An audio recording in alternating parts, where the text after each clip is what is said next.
안녕하세요. 여러분의 지적 호기심을 채워드리는 시간입니다. 오늘은 우리 식탁에서 정말 흔하게 보는 거죠. 바로 우유. 여기에 대해서 좀 깊이 파고 들어볼까 합니다. 단순히 뭐 뼈 튼튼 이거 말고 어쩌면 우리가 잘 몰랐던 우유에 숨겨진 힘, 그런 이야기가 될 것 같아요. 숙면을 돕는 성분부터 질병 예방 가능성까지 생각보다 놀라운 점들이 많더라고요.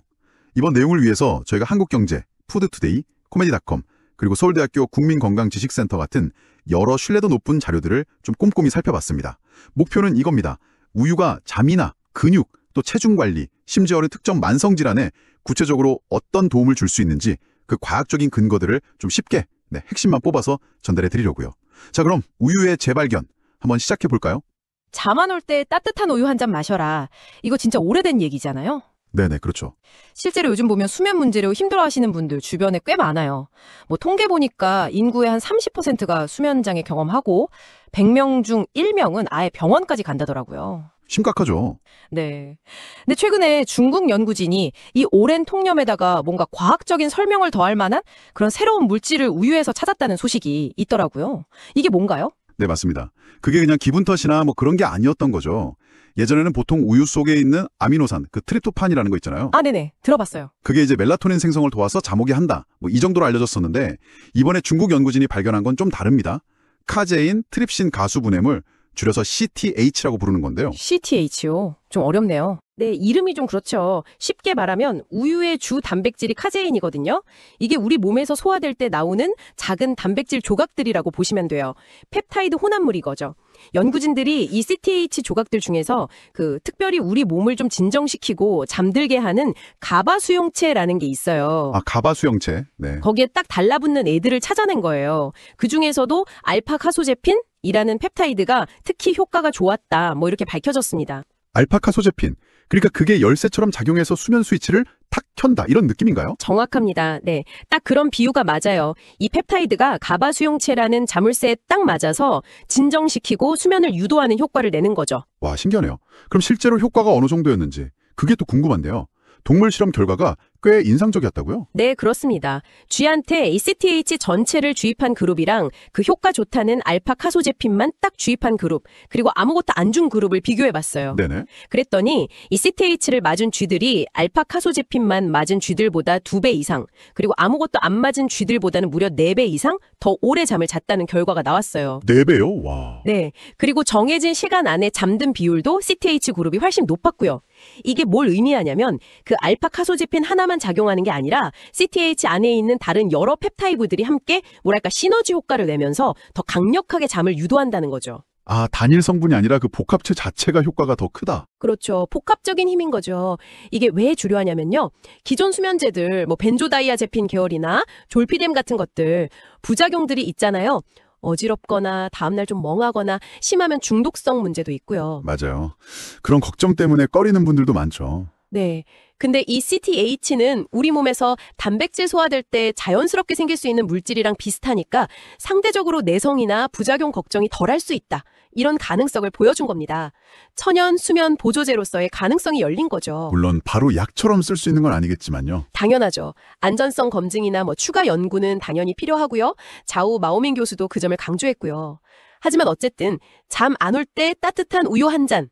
이게 그냥 하는 말이 아니었다는 걸 과학적으로 좀 뒷받침해주는 아주 흥미로운 연구 결과라고 할 수 있습니다. 아, 그래서 어르신들이 주무시기 전에 우유 찾으셨던 게 다 이유가 있었군요. 단순히 그냥 속 편하자고 드신 게 아니었네요. 그럼 우유 단백질 얘기가 나온 김에 또 다른 핵심 성분, 그 유청 있잖아요. 이것도 좀 짚어보죠. 네, 유청 단백질 중요하죠. 보통 치즈 만들고 남는 약간 부산물 같은 느낌이 강했는데 이게 사실은 우유의 에센스다 이렇게 불릴 정도로 영양가가 높다고 들었어요. 맞습니다. 그 인식이 좀 바뀔 필요가 있어요. 유청에는 필수 아미노산이 아주 풍부한 그야말로 최고급 단백질이 들어있고요. 유당이나 미네랄 같은 우유의 좋은 성분들이 그대로 농축돼 있거든요. 농축액 같은 거네요. 네, 그렇죠. 요즘엔 기술이 좋아져서 이 유청만 딱 뽑아내거나 함량을 확 높인 제품들도 많이 나오고요. 앨런 효근인 박사라는 분도 그랬는데 이 유청 단백질이 뭐 아기나 운동선수뿐만 아니라 사실 체중 조절하시는 분들 그리고 특히 근력 유지가 중요한 노년층 건강에도 아주 좋다고 했어요. 그렇군요. 그럼 구체적으로 어떤 점에서 도움이 되는 건가요? 특히 다이어트 하시는 분들이나 또 부모님들 건강 때문에 노년기 건강 관리에 관심 많은 분들이 쫄깃할 것 같은데요. 네, 아주 중요한 질문입니다. 먼저 체중 관리 측면에서 보면요. 이 유청 단백질이 근육 손실은 최소화하면서 포만감을 꽤 오래 줘요. 그럼 자연스럽게 식사량 조절에 도움이 되겠죠. 아, 배고픔을 덜 느끼게 해주니까. 그렇죠. 그리고 유청 안에 류신 같은 특정 아미노산들이 있는데 이게 근육 활성을 촉진하거든요. 다이어트 할 때 근육 빠지는 거 걱정되잖아요. 그걸 막아주는 거죠. 그거 중요하죠. 네. 또 우유 자체에 칼슘도 풍부한데 이 칼슘이 체지방 감소에도 긍정적인 영향을 준다는 연구들도 있고요. 심지어 유청 안에 있는 글리코마크로 펩타이드 같은 성분은 식욕을 좀 억제하는 효과도 있다고 해요. 식욕 억제까지요? 네. 그래서 뭐랄까 건강하게 다이어트 하는데 여러모로 도움을 줄 수 있는 거죠. 보통 전문가들이 체중 1kg당 하루에 1.5g 정도의 고품질 단백질을 먹으라고 권장하는데 유청이 아주 좋은 선택지가 될 수 있습니다. 노년층에게는 어떤 점이 좋을까요? 근감소증 예방 이런 건가요? 정확합니다. 노년기에 가장 걱정되는 것 중 하나가 근육이 줄어드는 근감소증이잖아요. 유청 단백질이 이걸 늦추는 데 도움을 줄 수 있어요. 근육 유지에 필수적인 단백질을 효과적으로 공급해 주니까요. 근육도 지키고. 동시에 뼈 건강에 꼭 필요한 칼슘까지 같이 공급해 주니까 골다공증 예방에도 시너지 효과를 기대할 수 있는 거죠. 아, 일석이조네요. 그렇죠. 운동선수들한테는 당연히 근육 회복 속도를 높이고 피로를 줄여주는 효과가 크고요. 아주 어린 유아들에게는 모유에 혹시 부족할 수 있는 특정 단백질, 베타 락토글로불린 같은 것들을 보충해주는 역할도 합니다. 분뇨에 많이 들어가죠. 와, 진짜 팔방미인이네요. 이게 그냥 근육 키우는 사람들만 먹는 게 전혀 아니었군요. 그렇죠. 오해가 좀 있었죠. 미국 같은 데서는 이미 유청 넣은 에너지 드링크나 스낵바, 쉐이크 이런 게 엄청 인기라던데 다 이유가 있었네요. 네, 시장이 꽤 크죠. 여러분도 이제 유청 하면 그냥 운동 마니아만 떠올리실 게 아니라 이게 전반적인 건강 관리, 특히 체중 조절이나 노년기 근력 유지에도 도움이 되는구나 이렇게 기억해 두시면 좋겠습니다. 자, 지금까지 우유 속의 어떤 특정 성분들, 그러니까 CTH나 유청의 놀라운 효능을 좀 집중적으로 봤는데요. 이제 시야를 좀 더 넓혀보죠. 우유가 우리 건강 전반에 미치는 다른 중요한 영향들, 이걸 좀 짚어볼게요. 우유가 완전 식품에 가깝다? 이런 말 많이 하잖아요. 네, 많이들 그렇게 부르죠. 그 이유가 단순히 칼슘 때문만은 아닐 것 같은데요. 그렇죠. 탄수화물, 단백질, 지방은 기본이고 칼슘, 비타민 B군, 비타민 D, 셀레늄, 영양소가 정말 다양하게 들어있죠. 뼈랑 치아 건강에 좋다는 건 너무 잘 알려진 사실이고요. 콜라겐, 칼슘, 비타민 B2 덕분이죠. 근데 그 외에도 우리 몸의 여러 시스템에 긍정적인 영향을 줍니다. 크게 보면 한 두 가지 흐름으로 나눠볼 수 있을 것 같아요. 첫 번째는 신진대사 건강, 그러니까 혈압이나 혈당, 체중 조절 같은 부분이고요. 대사증후군 관련이군요. 네, 그렇죠.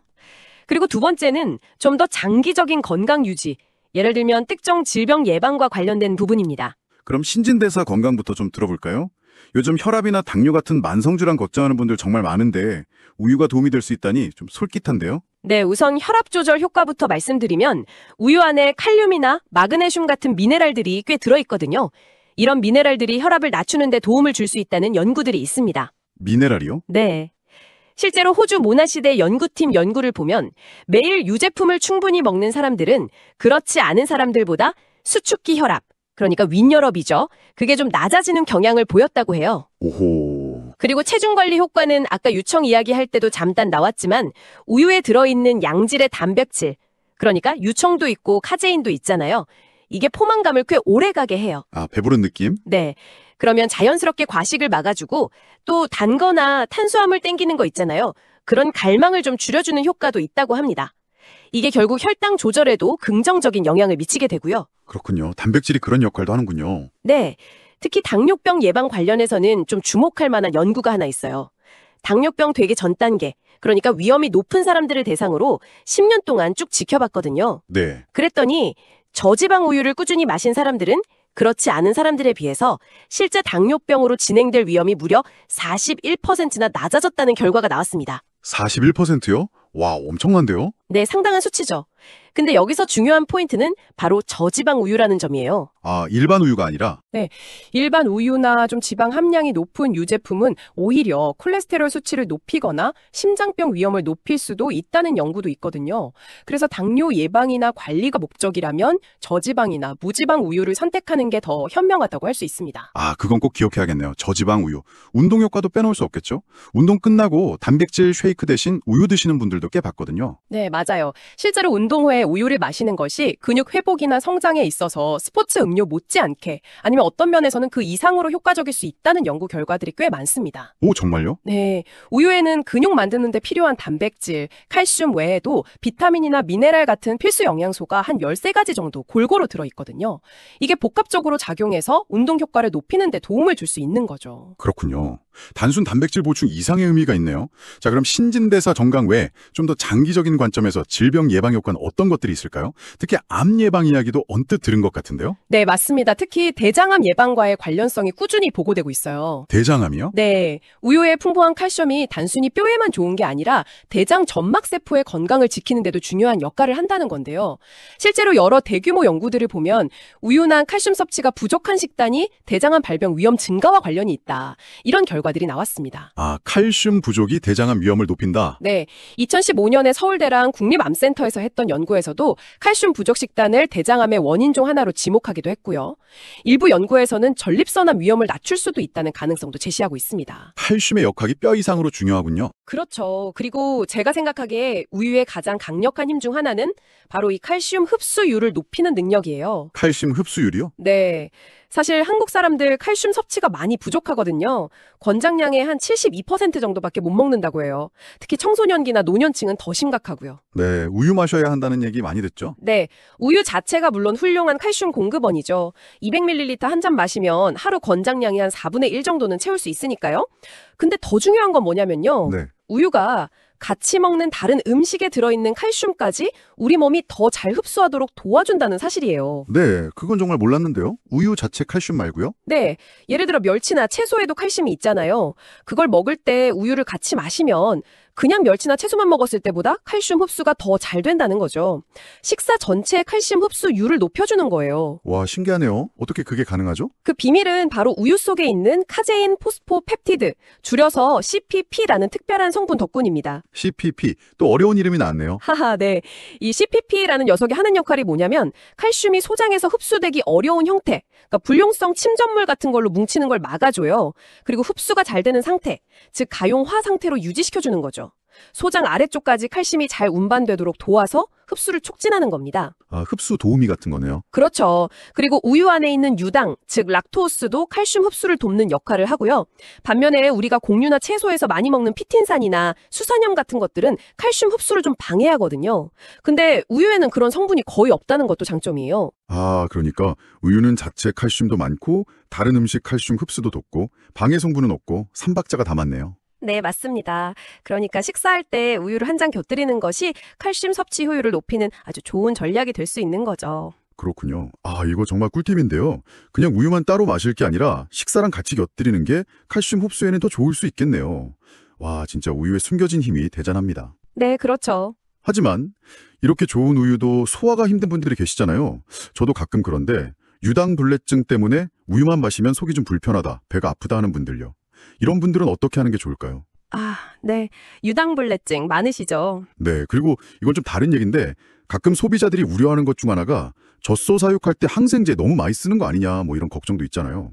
물론 저희가 어느 한쪽 입장을 지지하는 건 아니지만 이런 우려가 있다는 점 정도는 언급할 수 있을 것 같은데 어떻게 봐야 할까요? 네, 먼저 유당불내증부터 말씀드릴게요. 이게 우유 속 유당을 분해하는 효소, 락타아제라고 하죠. 이 효소가 부족해서 생기는 증상인데요. 네. 근데 재미있는 게 우유를 꾸준히 조금씩이라도 계속 마시면 우리 몸이 이 락타제 효소를 계속 만들도록 유도할 수 있다는 연구 결과들이 있어요. 아, 정말요? 훈련이 되는 건가요? 네, 약간 그런 셈이죠. 그래서 어릴 때부터 꾸준히 우유를 마셔온 사람들은 나이가 들어서 효소 활성이 좀 떨어져도 큰 불편 없이 소화하는 경우가 꽤 많습니다. 아하. 근데 이미 불편함을 느끼는 분이라면 몇 가지 팁이 있습니다. 우선 한 번에 많은 양을 벌컥 마시는 것보다는 소량씩 나눠서 마시는 게 좋아요. 보통 유당 2에서 6g 정도는 큰 문제 없이 소화 가능하다고 보거든요. 우유 200ml 한 팩에 유당이 약 10g 정도 들어있으니까 한 반잔 정도로 시작해보는 거죠. 양을 줄여서? 네. 그리고 빵이나 시리얼 같은 다른 음식이랑 같이 먹으면 우유가 위장에서 소장으로 내려가는 속도가 좀 느려져요. 그럼 락타아제 효소가 유당을 분해할 시간을 더 벌 수 있겠죠. 아, 천천히 내려가게. 그렇죠. 차갑게 마시는 것보다 따뜻하게 데워 마시는 것도 비슷한 원리예요. 위에서 우유 덩어리가 좀 더 단단하게 응고되면서 위 배출 시간이 길어지거든요. 오, 따뜻하게 마시는 게 단순히 심리적인 것만이 아니었네요. 네, 물리적인 이유도 있습니다. 그리고 식사 전에 빈속에 마시는 것보다는 식후에 마시는 게 좀 더 낫고요. 아니면 유산균이 풍부한 요구르트랑 같이 먹는 것도 도움이 될 수 있어요. 유산균이 장에서 유당 분해를 도와주거든요. 방법이 꽤 많네요. 네, 그래도 정 힘들다 하시면 요즘엔 아예 유당을 미리 제거한 락토프리 우유도 잘 나오고요. 아니면 치즈나 요구르트 같은 다른 유제품으로 칼슘이나 단백질을 보충하는 것도 좋은 방법입니다. 치즈나 요구르트는 만드는 과정에서 유당이 상당 부분 제거되거나 분해되거든요. 아, 네. 유당불내증이 있어도 포기할 필요는 없겠네요. 여러 가지 시도해볼 만한 방법들이 있군요. 그럼 아까 잠깐 언급했던 항생제 우려는 어떻게 봐야 할까요? 네, 그 부분은 소비자들이 충분히 가질 수 있는 우려라고 생각합니다. 다만 현재 우리나라에서도 소에게 항생제를 사용할 경우 우유에 그 성분이 얼마나 남아있는지에 대한 잔류 허용 기준을 정해서 엄격하게 관리하고 있습니다. 기준치 이상에 검출되면 폐기 처분되고요. 물론 제도가 완벽하다고 할 수는 없겠지만 최소한의 안전장치는 마련되어 있다는 점을 참고하시면 좋겠습니다. 네, 알겠습니다. 관리 기준이 있다는 점. 그럼 이제 제일 궁금한 거. 건강을 위해서 하루에 우유를 어느 정도 마시는 게 좋을까요? 권장량이 있나요? 네, 있습니다. 을지대학교 이혜정 교수팀이 개발한 우유 섭취 가이드라인안이라는 게 있는데요. 주로 칼슘 섭취량을 기준으로 권장량을 정했어요. 네. 보면 성인 19세에서 64세, 그리고 어린이 3세에서 11세, 또 노인 65세 이상은 하루에 2잔 정도. 여기서 1잔은 200ml 기준입니다. 하루 2잔. 네. 그리고 한창 클 때죠. 성장기 청소년 12세에서 18세는 하루 3잔 정도가 권장됩니다. 청소년은 3잔. 네. 만약 아침 식사를 자주 거르는 편이라면 여기서 반잔에서 한 잔 정도 더 마시는 게 좋고요. 그리고 아까 강조했듯이 체중 관리가 필요하거나 당뇨 예방이 목표라면 저지방이나 무지방 우유를 선택하는 것이 좋겠죠. 그렇군요. 하루 2잔에서 3잔. 기약해둬야겠네요. 우유 한 잔이 보통 200ml 정도니까. 근데 다른 유제품이랑 비교하면 어느 정도 양인가요? 예를 들어 치즈나 요구르트로는. 아, 좋은 질문이네요. 그 가이드라인에 비교한 내용도 있는데요. 우유 한 잔, 200ml에 들어있는 칼슘 약 193mg을 다른 유제품으로 섭취하려면 떠먹는 호상 요구르트 80ml짜리로는 약 2.3개, 마시는 액상 요구르트 150ml짜리로는 3.3개 정도를 먹어야 하고요. 체다 슬라이스 치즈 20g으로는 2.2장, 아이스크림으로는 170g 이상 먹어야 비슷한 양의 칼슘을 섭취할 수 있다고 해요. 와, 생각보다 꽤 많이 먹어야 하네요. 네. 그리고 중요한 건 흰우유가 다른 가공 유제품에 비해서 당분이나 지방 함량은 상대적으로 낮으면서 칼슘 함량은 높다는 장점이 있어요. 그래서 여러모로 흰우유가 유리한 점이 있죠. 네, 확실히 그냥 흰우유가 기본이 되는 게 좋겠네요. 오늘 정말 우유에 대해서 몰랐던 사실들을 엄청 많이 알게 된 것 같습니다. 네, 한번 정리해 볼까요? 우유는 우리가 흔히 아는 뼈 건강은 기본이고요. 네, 기본. 오늘 이야기 나눈 것처럼 잠을 잘 자게 돕는 천연 수면 보조제로서의 가능성 CTH 성분이죠. 그리고 근육 유지나 체중 관리를 돕는 유청 단백질의 힘, 또 혈압이나 당뇨 같은 만성질환 위험을 낮추는 데 기여할 수 있다는 점? 저지방 우유로요? 네, 그렇죠. 그리고 정말 놀라웠던 건 식사 전체의 칼슘 흡수율을 높여주는 CPP의 역할까지 정말 우리 건강에 다방면으로 기여하는 생각보다 훨씬 더 대단한 식품이라고 할 수 있겠습니다. 맞습니다. 정말 우유 한 잔에 이렇게 많은 이야기가 숨어 있을 줄은 몰랐네요. 물론 오늘 나눈 정보들이 모든 분들에게 다 똑같이 적용되지는 않을 거예요. 아까 이야기 나눴듯이 유당불내증처럼 개인적인 소화 능력 차이도 있고 또 특정 목적, 예를 들어 당뇨 예방에는 저지방 우유가 더 권장되기도 했으니까요. 네, 그 점은 꼭 고려해야죠. 네, 그러니까 여러분 각자의 건강 상태나 목표에 맞춰서 오늘 정보를 현명하게 활용하는 지혜가 필요할 것 같습니다. 네, 맞습니다. 마지막으로 제가 한 가지 좀 더 흥미로운 질문을 던져보고 싶은데요. 네, 어떤 거죠? 오늘 우리가 살펴본 것처럼 우유 안에는 정말 다양한 성분들이 있잖아요. 잠을 위한 CTH, 근육과 포만감을 위한 유청 펩타이드, 칼슘 흡수를 위한 CPP, 다 각자의 역할이 있는데 네네. 혹시 이 성분들 사이에 우리가 아직 잘 모르는 어떤 시너지 효과 같은 건 없을까요? 시너지 효과요? 네, 예를 들어서 이 특정 성분들을 뭔가 최적의 비율로 딱 조합했을 때 그냥 우유 전체를 마시는 것 이상의 뭔가 특별하고 더 강력한 건강 효과를 얻을 수 있지는 않을까 하는 그런 상상이요. 아, 우유 속 어벤져스 팀 같은 건가요? 그런 비유도 가능하겠네요. 아직은